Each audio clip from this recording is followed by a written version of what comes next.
గురుర్బ్రహ్మా గురుర్విష్ణు గురుదేవో మహేశ్వరః గురు సాక్షాత్ పరబ్రహ్మ తస్మై శ్రీ గురవే నమః. పున్నాల వంశ కలశాంబుదికైరవాప్తం పూర్ణం దయానిధిమనంత గుణేగదిష్టం రాజాదిరాజ ముకుటాచిత రత్నసేవ్యం శ్రీరాజయోగి గురుమంతరతో నమామి. అనసూయాంబికం దేవం గురు శ్రీరాజయోగిన పత్నం శ్రీమాతరం భక్త వందేహం మనసాంతరం. అస్మద్గురు సమారంభం కృష్ణసాందీప మధ్యమం శ్రీ మహావిష్ణు పర్యంతం వందే గురు పరంపరం. ఈరోజు ఆశ్రమ 24వ వార్షికోత్సవము మీకు అందరికీ తెలుసు. మన అందరూ గురుదేవులైన నిజానంద నరసరెడ్డి గారు కాలగర్భంలో మరుగయ్యి ఈ రేటికి 4వ పాదక పూజ బ్రతికితే మాత్రం పాద పూజ.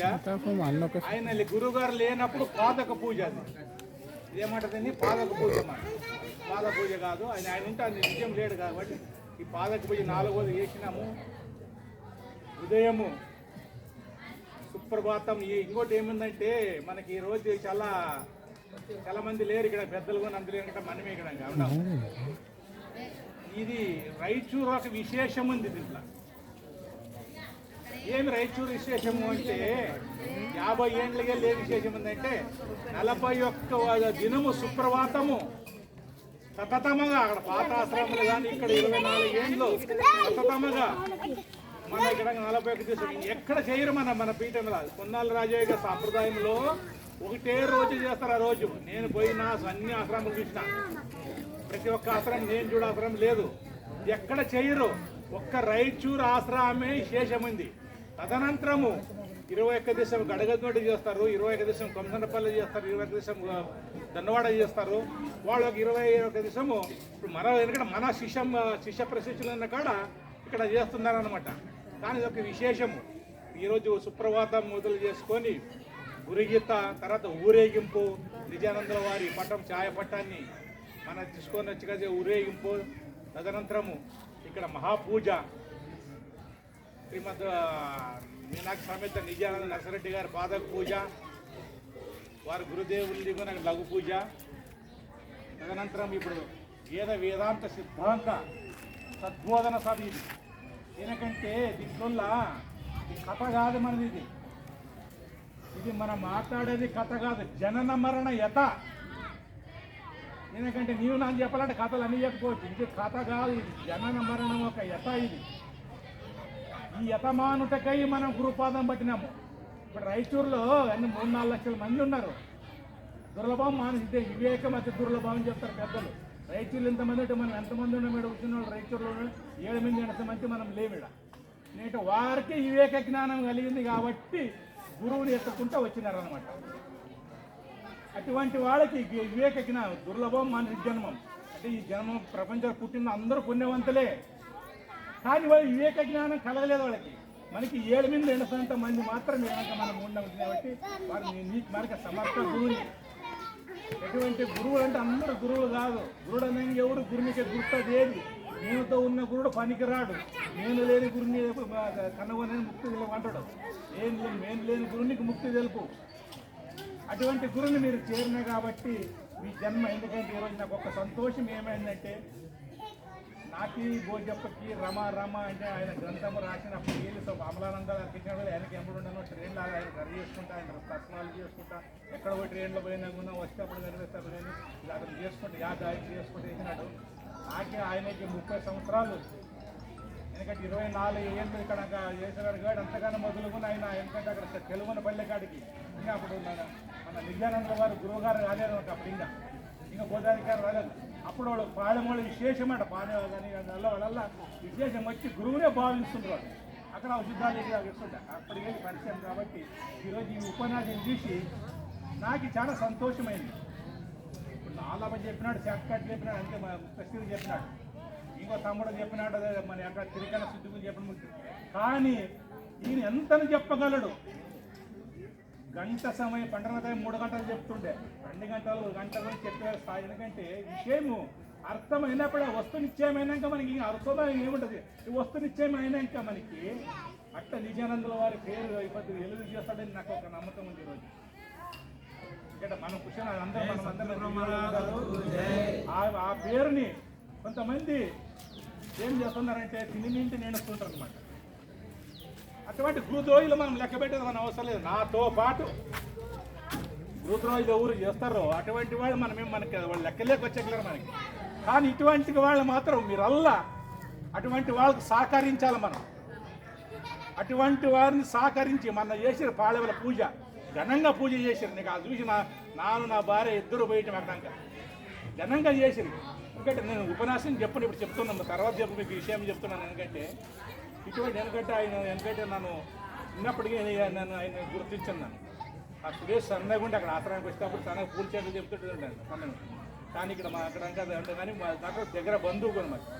కానీ విషయంని వస్తునిశ్చయంగా ఇప్పుడు అక్కడంతా చూస్తున్నాం, ఎక్కడ భోజప్ప దగ్గర చూస్తున్నాం. ఆయనకి భయం లేదు, నిర్భయంగా. ఎందుకంటే వస్తువు నిశ్చయంగా లేకుంటే మాత్రము అంటే నన్ను పొగడను. ఎందుకంటే నాన్న పొగడేది కాదు, ఎందుకంటే నేను కాదు, దయానందుల వారు చెప్తాడు.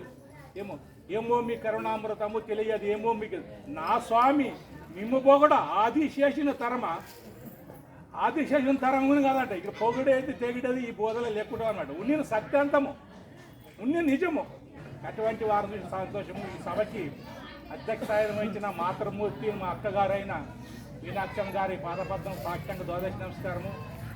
అనుజుడైన శుద్ధానంద మన సురేష్ గారికి శ్రీ గురుబంధము చెప్తూ మీరు పరమాత్మ స్వరూపులైన ఆత్మీయ గురుబంధు సోదరులారా, నేను వెనకటి వీరందరూ గురువు భావిస్తుకుని నేను కూడా వెనకటి మీ అంతకాలం స్థానం సంపాదించుకున్నాను కాబట్టి మీరు ఈరోజు నాకు ఇక్కడ స్థానం ఇచ్చినారు.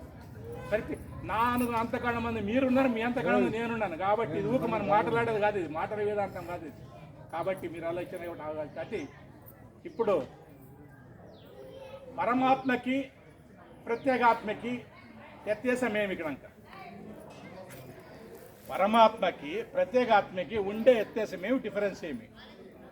అంతిమలో ఈ జీవుడు ఏమైపోతాడు? అంతిమలో ఈ జీవుడు ఏమైపోతాడు? దీనికి ముఖ్యంగా చెప్పాలంటే మన బాబు చెప్పినాడు, ఉన్నాడో ఇంకా వెళ్ళిపోయినాడు కానీ మొత్తం మన ఊరికి బాబు త్రీకరణ శుద్ధి. దీనికి ముఖ్యంగా చెప్పాలంటే త్రీకరణ శుద్ధి. కరణం అంటే ఏమి? కరణం అంటే ఇంద్రియము. మళ్ళీ ఇట్లా 25 ఆత్మ కాదు, ఇన్ని తెలియకే పరమాత్మని సాంఖ్యయోగం సాధ్యుడు సజ్జనుండు ముక్తి చెందు నీ పాద భక్తితోను అంటాడు కదా. ఇట్లా 25 ఇంద్రియములు ఇది ఆత్మ కాదు అంటాడు. మళ్ళీ ఇట్లా యాది 25 ఇంద్రియముల లోపల యా ఇంద్రియం ఇది? దాని కొరకే బాబు చెప్పాడు కదా. ఏమంటే ఇప్పుడు మనము త్రికణ శుద్ధి కావాలంటే త్రికణంలో ఏమంటే మీరు అందరూ చెప్పినారు. ఏమి అందరికి చెప్తారు, మనసు వాక్కు శరీరము. సరే, అన్నం యొక్క సూక్ష్మాంశం ఏమి? మనసు. ఇప్పుడు అది అసలు అన్నం యొక్క సూక్ష్మం ఏమంటే త్రికణ శుద్ధి. ఇక్కడంక ఏముందంటే అన్నమయ కోశం వల్ల త్రికరణ శుద్ధి. ఇక్కడ ఏముందంటే అన్నమయ కోశం వల్ల త్రికరణ శుద్ధి. మళ్ళీ ఇది ఎట్లా శుద్ధి అవుతుంది? ఇంతవరకు చెప్పారు కదా, తన స్వకష్టార్జిత పైన ఎవరు జీవిస్తాడో అటువంటి వారే పరమాత్మ స్వరూపులు. ఇతరులు మోసగించకుండా ఇవాళ చెప్పినారన్నమాట. ఇతరులు మోసగించకుండా తన స్వకష్టార్జిత పైన భార్య పిల్లల్ని తాన్ని పోషించి ఈ కాలం ఏమి గడుపుతాడో అటువంటి వారే పరమాత్మ స్వరూపులు. త్రికరణం అంటే ఏమని చెప్తే, కరణం అంటే ఏమంటే ఇంద్రియం అంటే వాడు వస్తుంది ముందర. ఇప్పుడు అది ఏమది? ఈగినాత కూటస్థుడు అది చేస్తే ప్రేరేపించబడి సమాన వాయుతో కూడుకొని శ్రోత్రేంద్రం ద్వారం చేత శబ్ద మిశ్రితము వర్ణం అనేది శత్రు శబ్దం ఎరిగి వాక్కు చేత వచ్చించును. ఈ వాక్కు ఎన్నికి ఇంతమంది ఈ రోజుల పూజకు వచ్చి ఇంతమంది వచ్చిండ్రు. ఇదే వాక్కు లోక కళ్యాణం చేస్తుంది, ఇదే వాక్కు కొన్ని ప్రాణాలు చేస్తుంది. కానీ ఇది ఎట్లుండాలా? పరమాత్మ పద్ధతంగా ఉండాలని ఇంతవరకు చెప్పారు. అదే ఇంద్రియము, పరమాత్మ అంటే ఇంద్రియం అదే. అటువంటి మనసుని మనం అక్కడంకా ఏముంది అప్పంటే శుద్ధము ఆచరించాల. అన్నమయ కోశం వల్ల త్రీకరణ శుద్ధి, వాళ్ళ కరణం అంటే ఏమి శుద్ధి అని చెప్పిన ఇంతవరకు. కానీ ఇది ఎట్లా ఉండాలి ఇప్పుడు? ఈ శరీరం ఎట్లుండ పరమాత్మ చేత నిర్మాణమైన శరీరముని పరమాత్మ సేవల కొరకే వాడాలి, కానీ నీ సొంతం ఇచ్చవచ్చినట్లు వాడితే ఎట్లయితుంది దీనికి? కానీ దీన్ని మంచిగా మాట్లాడు పరమాత్మ సేవలకి వరకే వాడాలి. ఈ శరీరం అన్నప్పుడు నీ ఇచ్చకొచ్చినట్లు వాడేందుకు రాదు ఇది, ఎందుకంటే పరమాత్మ సేవలకే వాడాలి దీన్ని. అప్పుడు దీనికి ఎట్లా ఉంటుంది? పరమాత్మ సేవ అంటే ఏమి? పరమాత్మ కంటికి కనబడతాడా? ఆ పరమాత్ముడు ఇంతవరకు వచ్చేది, ఆ పరమాత్ముడు నీకు అన్ని ఇచ్చి పంపించినాడు. ఇప్పుడు మాట్లాడతామంటే ఆ పరమాత్ముడు నియమించింది, నడతామంటే కాళ్ళు, ఇన్నిక చెవులు అన్నీ ఇచ్చి పంపించినాడు. కానీ పరమాత్మని మనము చూడలేదు. ఆ పరమాత్మని తెలియనికనే గురుపాదం పట్టినాం మనం. అంటే ఇక్కడ ఇంతవరకు చెప్పి కదా, కోశమ్మ మారాము, ఇవి వాళ్ళు కాదు మనకి దేవుడు. దేవుడు తానే దేవుని కొలిచే దేవుడు దయ్యమై తిరుగుతున్న పామర్యం చిక్కరాద చీ అంటాడు. అసలు దేవుడు అంటే ఎవరు? ఆ పరమాత్మనే మాట్లాడు అంటాడు. అదోరు ముఖపై వచ్చింది, 80 లక్షల జీవశేషం చెప్పినారు. కానీ మాత్రం ఇది వాక్కు, అది ఎందుకంటే మన శరీరం అనేది ఇట్లా ఉండేది, మనసు అనేది ఇట్లా ఉండాలి. ఈ తిరగంట చూస్తే ఇట్లుండదు. సరే మంచిది. తనువు నందు మోహభ్రాంతి, మనసు నందు మాయా భ్రాంతి, వాక్ నందు ప్రపంచ భ్రాంతి. ఈ 3 భ్రాంతులకు మూలము ఈ భ్రమరహితమైన గురు ఘనమంత్ర ద్వయం వచ్చే చెన్నని లేనటువంటి ఏమి మూలము లేని గురు తిరిగే శరీరమే దీనికి కారణము. ఈ భ్రమరహితమైన గురు ఘనమంత్రం మనకి ఘనమంత్రాలు, గురుమాల మంత్రం నీ తీర్థ కుదరనీకే, రోజు అనుష్ఠానం చేసుకునికే. కానీ ఈ జనన మరణ రహితం కాదు, జనన మరణ భ్రాంతి రహితం ఏమవుతుంది మనకి. ఆ భ్రాంతి రహితం చేసుకునికనే ఇక్కడ ఏమని చెప్తారో ద్వాదశి షోడశి. భ్రాంతి రహితానికి ద్వాదశి, ఈ శరీర రహితానికి షోడశి. ఈ మంత్రాలకి వాళ్ళు మన ఇప్పుడు ఇంతవరకు ఉన్న సోదరుడు వెళ్ళిపోయినారు, వాళ్ళు 3 మంత్రాలు చెప్తారు. కళలో వెనకట పంచదశ చెప్తారు, కళలో తోచి మన ఉపమానం చెప్తారు. దీక్షితులు చెప్పింది 2 మంత్రాలు చెప్తున్నారు అన్నమాట. వాళ్ళు కళలో తోచిన శరీరం ఎలాగో అలాగే ఈ మూలం లేని కూసే ఈ కళ పడుతుంది మనకి. ఆ కళలో తోచిందని దాన్ని నేను ఉపమానం చెప్తాను కదా. మన 3 మంత్రాలు ఈ పొన్నాల సాంప్రదాయంలో చెప్పరు. కాబట్టి మనం వెనకంటే ఇప్పుడు ఇంతవరకు సాంఖ్యం మీరు నేర్చినట్లునే కనపడుతుంది. ఎందుకంటే సాంఖ్యం ఆత్మదర్శనం మాత్రం మనకి మీరు చెప్తుంటే మాత్రం సాంఖ్యం చాలా చక్కగా నేర్చినట్లు కనపడుతుంది. ఎందుకంటే సాంఖ్యం ఆత్మదర్శనం అవుతుంది మనకి. సాంఖ్యం నేర్వల బునాది ఇప్పుడు చెప్పు కదా భోజప్ప, ఏమి మనం వేస్తాం కదా పిల్లేర్లు, కాలం వేసేస్తాం కదా, అట్లా అవి నేస్తేనే మాత్రం ఇప్పుడు సాంఖ్యం తారక మనస్కం. తారకం అంటే ఏమి? తరింపజేయుట, ఈ జనన మరణాన్ని తరింపజేయుట. తారకం అన్న అమనస్కం మా వాక్యం. తదనంత వార్తికం సామాన్యం లేదండి. వార్తికం అంటే కూడా వార్తికం తర్వాతే అప్పుడు మనకి అచల బోధ మన గురువులు చెప్తారు. ఇప్పుడు మనకి అస్సలు కర్మ వల్ల జన్మ వచ్చిందా, జన్మ వల్ల కర్మ వచ్చిందా? కర్మ వల్ల జన్మ వచ్చిందా, జన్మ వల్ల కర్మ వచ్చిందా? పెద్దలు చెప్తారు లేదు, కర్మ వల్లే జన్మ వచ్చింది అని చెప్తారు. మళ్ళీ కర్మ అంటే ఏది? కర్మ అంటే అధిష్టాన చైతన్య బ్రహ్మమే కర్మ. కర్మను పుట్టు జంతు కర్మం వృద్ధి జంతు కర్మం చూడను, కర్మమే జనులకు దైవము, కర్మమే సుఖదుఖములకు కారణం అదిపా. అదే రాయచూరులో విద్యానంద మానస వెంకటరాస్తాడు, కర్మజనితమైన జన్మను వాపుటకు తగు సమయం ఇది అని. కర్మజనితమైన జన్మను వాపుటకు తగు సమయం ఇది. పరమ సద్గురు వర్ణచెంతకు సరుగులను రావే ఆత్మ మేలుకొన వేటాడు అనమాట. కానీ మనకి తగమైన సమయం మనకు దొరికింది. అందుకే చెప్తారు పెద్దలు, తనువు కలిగిన వాడు తెలియంగలేడు, తనువు కలిగిన వాడు తెలపంగలేడు, తనువుకు బయలుకు సంబంధం లేదు, తనువు విడిచిన వాడిని ఎతికి కనుగొనంటాడు. అంటే ఆ శరీరం. మళ్ళీ తనువు అంటే ఏ తనువు? స్థూల శరీరమా, సూక్ష్మ శరీరమా, కారణ శరీరమా, మా కారణ శరీరమా, లేదా కైవల్య శరీరమా? శరీరం ఆపడంటే తనువు అంటే ఏది? ఇదే మూలం లేని గుర్తెరిగే శరీరమే ఉంది కదా, అదే తనువు, అదే నేను. నేను రహితంగా నీకునే మనం ఇక్కడ పట్టుకున్నాం. సోదరభావమే ఉండాలా మనకి, అసలు గురుభావమే ఉండాలా మనకి. ఎందుకంటే ఇప్పుడు చెప్పారు, ఇంతవరకు అంత చెప్పినారు. మనం ఏం చెప్పేది? 84 లక్షల జీవరాశులు మానవోపచారాలు ఉత్కృష్టమైనది, ఉన్నతమైనది, గొప్పది గొప్పది గొప్పది అని చెప్తారు. అదే దయానంద పొన్నాల రాజయోగేంద్రులు ఏం చెప్తుంటారంట, పెద్దలు చెప్తారు. సరే అమ్మా, 84 లక్షల జీవరాశులలో మానవోపచారాలు గొప్పది అంటారు కదా. ఇప్పుడు ఏం చేస్తున్నాడు? దానికి ఒక కథ చెప్తున్నాడంట. ఏమి మన ఇంతవరకు మీరు నాకు చెప్పినాడని ఇంట్లోసి మీరు, ఒక ఊరిలో ఒక పెన్నం శెట్టి ఉంటాడు, అంటే కోమట ఆయన తల్లి చనిపోయింటుంది. వాళ్ళ బాపన దగ్గర అడిగి, వాళ్ళ గురువులు అంటే బాపన వాళ్ళు అడిగి చూస్తే ఏమంట, నీకు ఇట్లా దోషం వచ్చింది, ప్రతి ఒక్కరికి బంగారు చెంబు పట్టు వస్త్రాలు దానం చేయాలని చెప్తున్నాడు. సరే అని కాసి అందరూ ఆ రోజు వచ్చినాడు, అందరు ఇట్లా పోతుంటారంట. అప్పుడే రాజు బయటకు వచ్చిందట. మంత్రి నాడు ఏమరు అక్కడ అందరు ఇట్లా పోతున్నారు అంటే, వాళ్ళ పిన్నం శెట్టి వాళ్ళ అమ్మ చనిపోయింది, ప్రతి ఒక్కరికి బంగారు చెంబు పట్టు వస్త్రాలు దానం చేస్తున్నారు అన్నమాట. ఆ రాజుగున లేదరా నాకోటి అడిగిపించుకొని రారా అంటే రాజు అవుతాడా? అట్లా మనము మానవ జన్మ గొప్పని కాసి కనపడిన చెట్టుకు మొక్కుతాం, కనపడిన రాయికి మొక్కుతాం. మనం నిర్మించుకునిందే ఏ విగ్రహం మనం మానవుడు నిర్మించలేనిది ఏదీ లేదు. ఇప్పుడు అన్నీ మనమే చెక్కుకున్నాం, మనమే గుళ్ళ కట్టినాం. ఇప్పుడు మనం చూసినప్పుడు మనం కొన్ని కట్టినారు మన దేశంలో. మన ఈ మానవుడే దాన్ని చెక్కేది, ముక్క మీద కూర్చొని నత్త మీద అని చేస్తున్నాం. వాడిని నచ్చగారు లోపలేక దాన్ని అన్నాడు. కానీ మానవ జనం గొప్ప అంటే ఎట్లా? మనకి అదే గురువు ఒక్క కీలకం. మనకి మానవ జనం గొప్ప, అది పొన్నాల రాజాయే చెప్పేదంట దానికి. అతనికి కరెంట్ మానవ ఒక గొప్పతనం 84 లక్షల జీవరాశులలో మానవోపచారాలు గొప్పది గొప్పది గొప్పది అంటే. ఇంతవరకు మళ్ళీ ఇంకోటి చెప్పి 84 లక్షల జీవరాశులలో ఏ ప్రాణికి గురువు లేడు, ఒక మానవోప తప్ప. ఎవరికైనా గురువు ఉండడా? లేదు. మానవోపాధి ఎట్లా? గురు శిక్షణ లేకున్నా గుర్తెట్ల కలుగును, గురు శిక్షణ లేకున్నా గుర్తెట్ల కలుగును.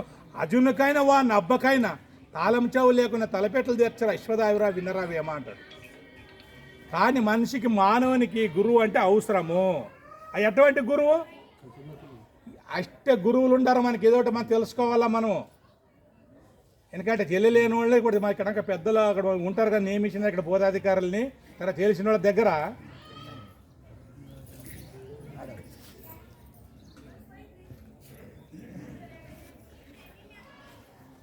ఉన్నది కదా.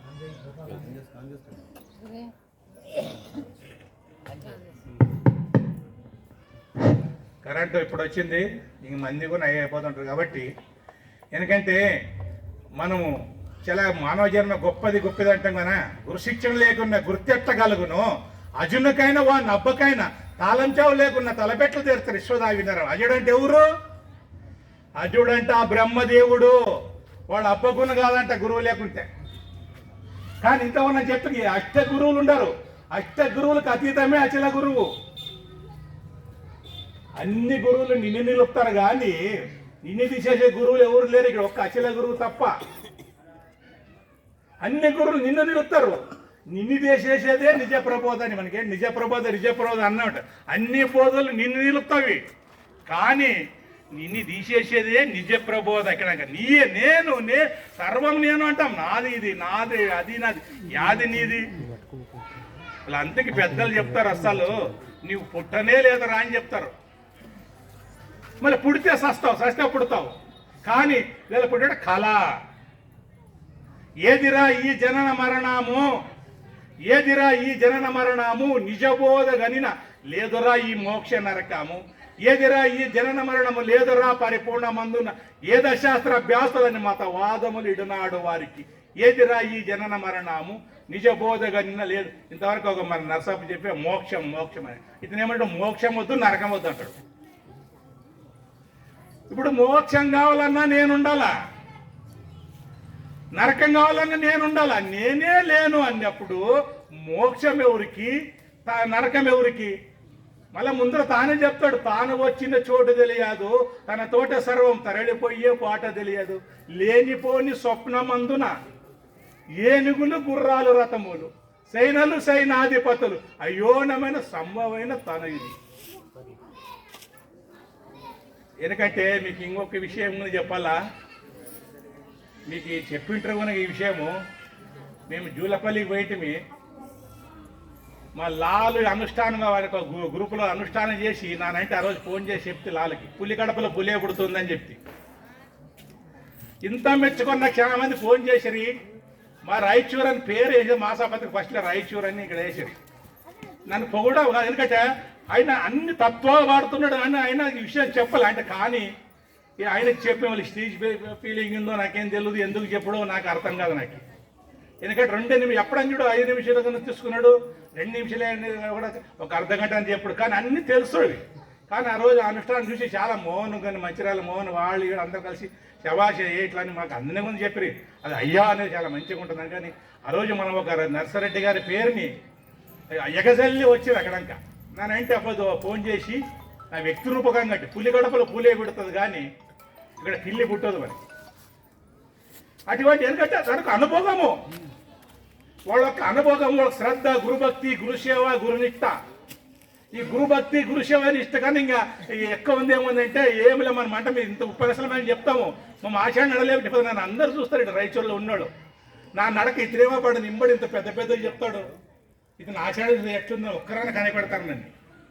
మనకి భయం ఉండాలా మొదలు, ప్రతిదానికి అడుగు వేస్తామంటే మనకి భయం ఉండాలా. ఎందుకంటే మనకు ఒక ఘనమైన ఒక గురుబోధ పట్టినాం మనకి. అటువంటి మన వాళ్ళు ఎందుకంటే అనుభవం ఉండి కానీ ప్రతి ఒక్కడు ఎంతమంది జనాలు ఉదయం చూస్తేనే జనాలు మీరు అందరూ చూసినారు. ఎందుకంటే మేము మీకు మళ్ళీ చెప్పేది కాదు, నేను ఎంతమంది జనాలు పోతే కూడా జవాబారి మన మీనాక్షమ్మ సురేష్ చేసుకొని మీరల్ల సహకారం లేకపోతే ఎట్లయితుంది. ప్రతి ఒక్కరు పని చేసుకుంటే పల్లెటూరులో ఉండొచ్చు, ఇందులో ఉండొచ్చు, అందరు మీరు పని చేసుకుంటారు వచ్చి కాసి అట్లా. ఎందుకంటే గురుభక్తి, గురుసేవ, గురునిష్ట. ఈ కావాలని టూర్కి వస్తావా, ఊరికి రావు. శుశ్రూష పద్ధతి చేయాల గురువుకి. ఏదది ఆత్మ శుశ్రూష, అంగ శుశ్రూష, స్థాన శుశ్రూష, భావ శుశ్రూష. ఈ చతుర్విధ శుశ్రూష చేసినప్పుడు మాత్రం మనకి గురుభక్తి, గురుసేవ, గురునిష్ట అటువంటి శ్రద్ధలు మీరు. ఎందుకంటే మిమ్మల్ని చూస్తే మీ ఆచరణ చూస్తే నాకు సాక్షాత్ నమస్కారం చేయాలనిపిస్తుంది. ఎందుకంటే మీ ఆచరణ చూసింది అది నేర్పిపోయినా ఇప్పుడు ఉంటాను కదా మొదలు అడుగుతున్నాను మీతో. ఆమె ఎవరైనా ఒక్కరన్నా అసలు అయ్యా నిలిచిపెట్టి బేరమాట రాదు మీకు. కానీ ఆ భక్తి ఎట్లుంది, ఈ శుశ్రూష చేసినారు కాబట్టి మీరు. ఏమి ఆత్మ శుశ్రూష అంటే తన గురు పరమాత్మకి ఎక్కి అనుమానం రాకుండా త్రీకరణ శుద్ధితో ఆచరించే వాళ్ళను. ఇప్పుడు నిత్యానంద నరసరెడ్డి మామ లేడని మనం ఎట్లా చేస్తే అట్లా ఆచరణ నడుస్తుందా? అంతరంగమునందు అపరాధములు చేసి పదే నేను చెప్తుడు అన్ని దాంట్లో. అంతరంగమునందు అపరాధములు చేసి మంచివాని వాళ్ళు మనుజుడుండు ఇతరులకున్న ఈశ్వరుడరడా విశ్వదాయురా వినరవి సాక్షట. అట్లా నీ అంతకణమందు నరసరెడ్డి మామ అయ్య గారు శివాసనం వేసుకొని కూర్చున్నారు. నీ మంచి చేస్తుంటాడు, చెడు చేస్తూ చూస్తుంటాడు. ఎట్లా త్రీకరణ అశుద్ధితో ఆచరించే వాళ్ళను ఇంతవరకు త్రీకరణ శుద్ధి అందరూ చెప్పినారు. ఆచరించే కాడ వచ్చిన మనకి ఇప్పుడు మనకి ఏంటంటే ఆచరించే కాడికి మాటలు ఎన్నైనా ఆడవచ్చు, మాటలు ఎన్నైనా పలకవచ్చు, పాటల పాడి మనం ఇంతవరకు పాటల పాడి జరులు మెప్పించవచ్చు. అగణిత ఆనందం అరుదు చూడా అంటాడు. గణితం అంటే లెక్క వచ్చి అగణిత ఆనందం అరుదు చూడా. అది మనకి దాగినకంటే దావాల. ఆత్మ శుశ్రూష అంటే ఇట్లాంటిది. అంగ శుశ్రూష తన అంగం అంటే ఏమి, తన శరీరాన్ని దైనందిన జీవితంలో ఎట్టి మనం ఆచరణలో పెడతాం. నీవు అది కూడా పెట్టలేదానికి నా సరైన పెద్ద నడిపేలానుకో నీ మన ఏముంది శరీరం పీతకాడగా మారుతుంది. ఈ శరీరము పీతకాడగా నీ మకం చేయాలి. ఎట్లా మకం చూడబుద్ది కాదు. ఆ బ్రహ్మ తేజం మనతో లేకుంటుంది. మనం చూస్తే మనమంటే చూసింది పండర స్వామిని మీరు చూసింటారు బ్రహ్మ తేజం ఉండే. వెంకన్న కూడా ఏం చూస్తారు బ్రహ్మ తేజం ఉండే.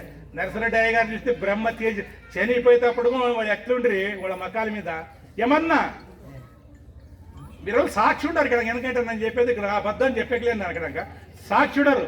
అటువంటి బ్రహ్మ తేజంగా లేదు పీతకళగా మారిపోతుంది. దీని లోపల ఎంత మా అంటే ఆచరణ ముఖ్యం. దీంట్లో ఏముందంటే ఏదాంతం ఎక్కువ కాదు కనుక ఆచరణ ముఖ్యం. ఆత్మ శుశ్రూష అంగ స్థాన శుశ్రూష. తను ఎంత ధనవంతుడు కానీ గురుస్థానానికి వచ్చి ఇక్కడ ధర్మం తెలుసుకోవాలి. ఆ రోజు 8 విద్యలు వచ్చే శ్రీకృష్ణ పరమాత్మునికి. అతనికి ముందు వచ్చేది తెలుసు, వెనకొచ్చేది తెలుసు, అన్ని తెలుసు. కానీ తనని తెలుసుకునేది తనకు తెలియదు. కాబట్టి మన సాందీప దగ్గరకి ఏగి 12 ఏళ్ళు శుశ్రూష పద్ధతి చేసి అప్పుడు అతను బోధ తెలుసుకుని ధర్మం తీసుకుని బోధ తెలుసుకుని. ఎందుకంటే నేను గన్నడప్పన నా గురుగారిని ఇంటికి పిలుచుకుంటాను, నాన్న ఆడే ధర్మం తెలుసుకుంటాను, నానేమో ఇట్లుండదు అట్లుండదు, అది కాదు. దీనికి పనికొచ్చేకలు స్థాన శుశ్రూష. భావ శుశ్రూష. భావం ఎట్లుండల్లా. ఈ కాల చక్రಕ್ಕೆ ఏముంది, జననమన చక్రం ఏముంది కదా దీనికి, మనం దీనికి చిక్కరాదు. నాకు ఎట్టా దానికి చిక్కరాదానికి దాని మీద మనకు భావన ఉండాల. దానికి చిక్తమనుకో మళ్ళీ పునరపి జననం పునరపి అడసలో కాలు పెట్టుకునడము మళ్ళీ కడగడము. ఇది వద్దు. ఎందుకేం వస్తాయి, ఎన్ని జన్మలు తిరిగి వచ్చేదనో. 1,000,000 జన్మములు ఎత్తి మీరు ఒక 1,000,000 దుఃఖములు అనుభవించవు. ఆనాటి మాటలు తలుచుకుంటే నాటు నియమదికి జీవా మేలుకొనేవి అంటారు. మనమేమనుకో వెనక జన్మం లేదంటారు. ఎట్లా మళ్ళీ పెద్దలు ఎందుకు చెప్పారప్ప? 1,000,000 జన్మములు ఎత్తి మీరు 1,000,000 దుఃఖములు అనుభవించడం అంట. ఆనాటి మాటల్లో తలుచుకుంటే నాటు నియమదికి జీవా మేలుకొని పీలకల శంకరాచార్య రాస్తాడు. ఎందుకంటే ఈ పెద్దల మాటలు మనం ఆలోచించి మీరు అందరూ ఉండరు. ఎందుకంటే సాలు ఎంతమంది ఉండేది కాదు, ఒక్కరుంటే చాలు ఎదురుడక. అట్లా మున్నాళ్ళ రాజాకి ఎంతమంది ఉండరు, దిగ్గజాలు ఉండరు. ఈరోజు మన వాట్సాప్లో అది మానసిక వెంకయ్య గ్రూపులో మన ఇతనే ఎలుపగుర్తి రామచంద్రయ్య గారు చెప్తున్నాడు. వష్టిగలు వినండి మళ్ళీ మీరు. అది ఆయన నేను గురువు ఎట్లా చెప్తాడు అసలు చెప్తాడు. మన అయ్యగారు పోలీసు కోదండ రామ దాన్ని విశ్లేషణ చేస్తుంటాడు. ఆ పద్యం ఒక ఆయమ్మ ఒరిస్సా ఆయమ్మ అంటున్నాడు, ఛత్తీస్గఢ్ ఆయమ్మ. ఆ దాంట్లో విశ్లేషణ చేస్తుంటాడు. పొన్నాల రాజైన ఆయన, ఎందుకంటే ఆయన కారణ పురుషుడు. ఆడికే మళ్ళీ ఎవరైనా ఉండరంటే మళ్ళీ లేరు అక్కడికి వెళ్ళి ఎవరన్నా అక్కడ ఆడ ఉండరంటే ఆడ ఎవరు లేరు, వాళ్ళ శిష్యులే ఇక్కడంక. అట్ట మన దిగ్గజలు ఏమంటాం కదా,